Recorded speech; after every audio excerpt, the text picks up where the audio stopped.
Let's see this question. And the question says that statement 1 is only principal quantum number determines the energy of an electron in an orbital in sodium atom. And then the statement 2 is for one electron system, the expression of energy is the same as that obtained in Bohr's theory. Now you have to tell whether both of the statements are correct or one of them is correct or other one is incorrect. So let's solve this question. First of all, as we know that sodium, its configuration is 1s2, 2s2, 2p6 and 3s1. This is an alkali metal. Now if I talk about the energy of orbital, so it depends on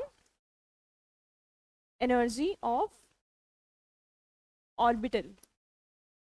It actually depends on two factors. First of all, principal quantum number.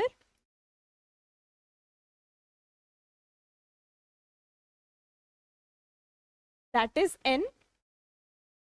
And then azimuthal quantum number. That is L. Let us suppose if we compare the energy of these orbitals of the sodium. So 1s, 2s, 2p and then 3s. Now अगर हमारे पास n की value ज्यादा हो रही है, so that will be having more energy. First factor that you have to consider is the value of n, that is the principal quantum number, and then second you have to consider the n plus L rule. If the value of n, that is the principal quantum number, is same, then you have to go for this rule, n plus L rule.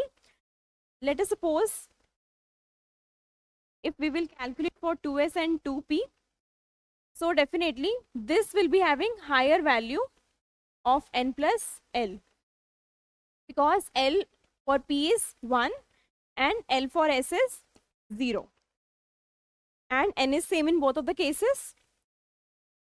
So statement 1 is wrong because it depends on azimuthal quantum number L as well.